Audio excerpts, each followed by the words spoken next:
Wow, so I really enjoy Black Adam, and you can really tell that Dwayne Johnson isn't kidding when he said he is ushering in a brand new side of the DC universe, and Black Adam is the perfect first installment to tell this brand new narrative.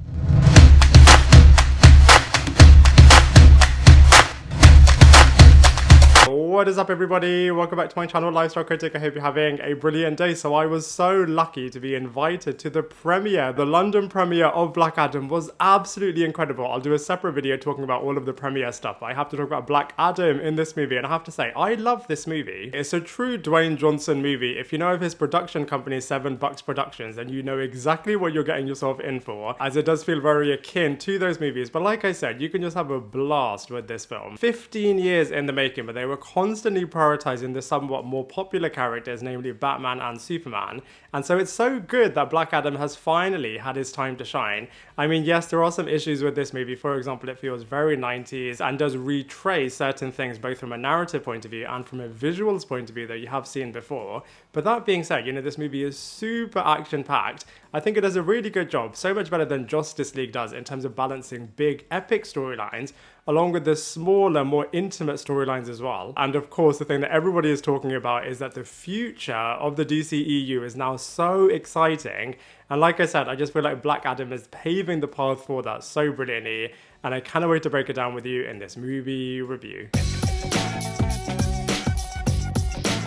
So from the offset, this movie feels very Middle Eastern. It feels really similar to other films that you have seen before, especially from an archaeology point of view. And on that point, after 5,000 years of imprisonment, Black Adam is unleashed into the world and is a truly unstoppable force. And then on that point, you learn so much more about his backstory. And I think it was really well told, actually, instead of not all being told right in the beginning, but it is peppered out across this film just when you need to know about it in terms of what is also happening in parallel in the present day, which I thought was really, really clever. They do take a couple of liberties, though, with the comic book source material. So if you're a true die-hard Black Adam fan, you might find that a little bit annoying. But then at the same time as this, we are also introduced to the Justice Society of America, and apparently they have always been there, which is really irritating, as they never really explain why.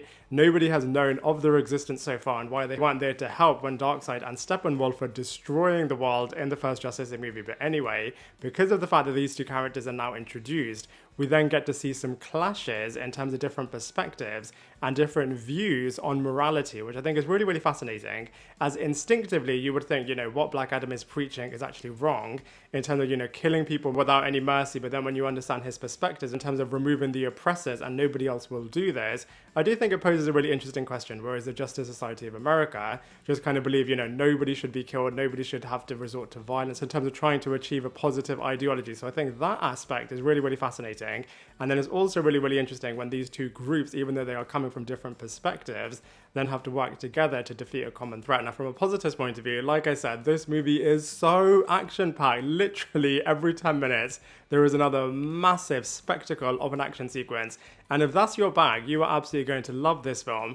And I just love the fact that you can really tell that they have spent so much money, as all of the cinematography looks absolutely brilliant. All of the superpowers looks really, really cool. All of the character costumes looks absolutely brilliant. And like I just mentioned, I do think it's quite fascinating, as no other movie has really delved into oppression and morality in the same way that Black Adam does, as I feel like it finds a really good balance in terms of not being too preachy, at the same time not disregarding the issue as well. So I feel like they balance that really, really well. And then speaking of balance, there are a number of different characters and a number of different subplots going on at the same time. And I feel like they balance all of that storytelling really, really well. I feel like Dwayne Johnson was actually pretty generous in terms of giving his Black Adam movie as an opportunity to introduce so many new characters. And even though some of them are not fully that well developed, I feel like on the whole, they do tell their storylines really, really well. And like I also mentioned, I feel like they balance big storytelling in terms of the end of the world potentially, and liberating this area, along with the fact of looking at it from a very small point of view in terms of just a mother and a son.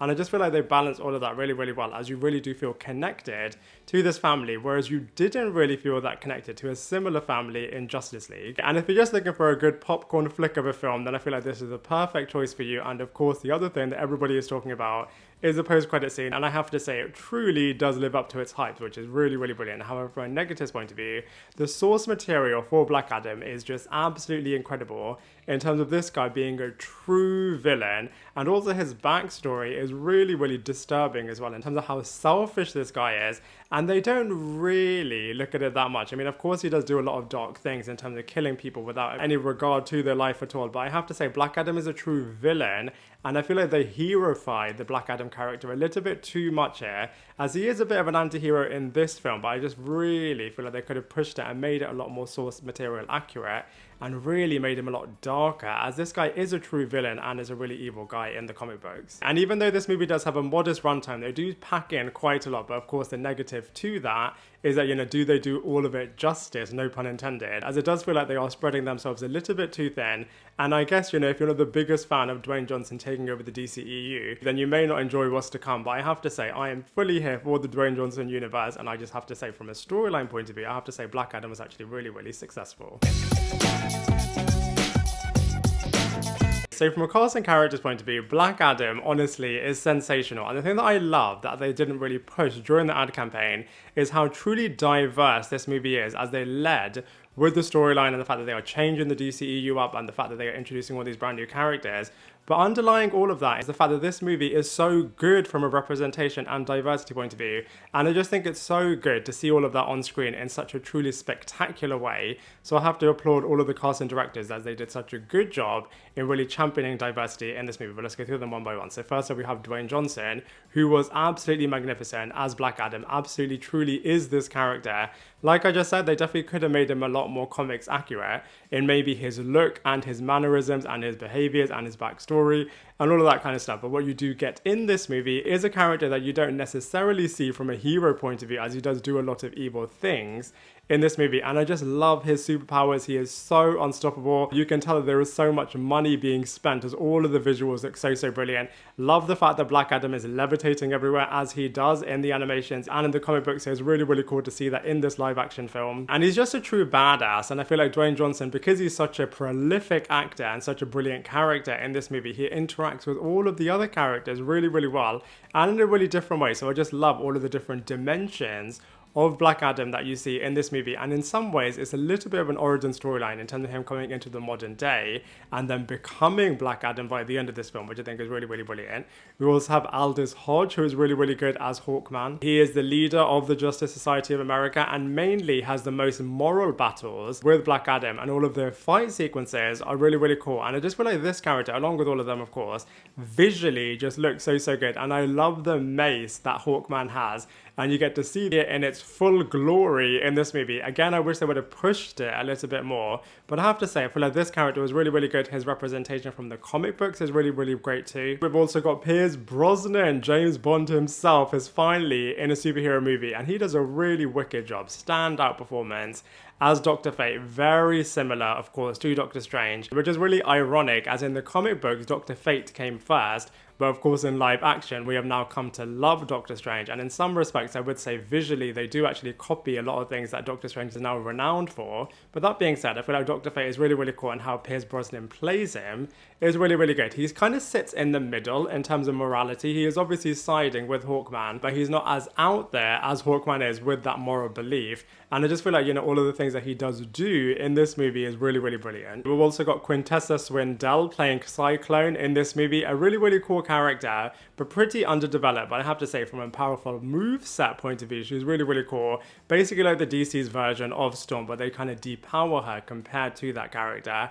We've also got Noah Centineo, who is so good as Atom Smasher. A bit of comic relief in this film, and he really does remind me of Barry Allen's Flash character in terms of how quippy and funny he is, and also Andrew Garfield's version of Spider-Man. So I feel like Atom Smasher is a bit of a blend of those two characters, and I actually really like those two characters. I feel like Noah Centineo does a really good job actually in bringing the unstoppable Atom Smasher to life, and he does do a lot of humorous stuff in this film. Very similarly to Cyclone, I just wish we would have gotten a lot more of him, but I'm sure we will do in the future. We've also got Sarah Shahi and Bodhi Sabongui, who are really good, and like I said, they really are the family that your heart is connected to in this film, and individually they have some incredible sequences. So for example, the mother is a true archaeology expert, And a lot of evil people are after the crown, and I just love the way in which both of these characters are really, really street smart. A little bit similar actually to the Aladdin character in terms of how cool he is, how slick he is, how swift he is. I just feel like both of these actors and characters just really do bring so much, even though they don't have any individual superpowers themselves. And on that point, I love the fact that the kid really looks up to all of the Justice League members. So I just feel like, you know, it really does create an environment for all of the DC characters to live in together, which is just so, so good. We've also got Marwan Karanzi in this film, and he is a really interesting character. I'm not going to say anything more about him, and I'm not going to say anything more also about the brilliant cameos that they have in this film. I mean, of course, some of them are known now, but they are so brilliant in this film. And so from a casting character's point of view, I have to say Black Adam totally smashes it. So from a visuals point of view, I have to say Black Adam just looks so incredible and no expenses spared. You can tell that they have just thrown all of the budget into the visuals as it just looks so spectacular. All of the characters, quite literally all of them, just look absolutely brilliant. All of their superpowers are really, really brilliant. The area of Khadak is really, really realistic as well. You really are with all of the people. You can feel all of their struggles, and you see all of this destruction happening both from a human point of view as well as from a superhero, supervillain point of view, which I think is so fascinating. Power going after the monarchy is really, really interesting. Having a savior, I feel like, is another really interesting aspect. And I just feel like visually it's just represented so brilliantly. If you look at my other movie reviews, you can tell that I absolutely love Egyptian and Middle Eastern mythology. And I just feel like Black Adam just does such a good job with it. All of the mythical aspects, all of the magical aspects. It does tap into the wider Shazam mythology, which of course Black Adam is a core character with. So it was absolutely hilarious how Black Adam just doesn't use any doors and just smashes all of the walls all the time. So like I said, it definitely does have that Dwayne Johnson aspect and flavor to it, but I'm all here for it. I think from a visuals point of view, it just looks so wicked.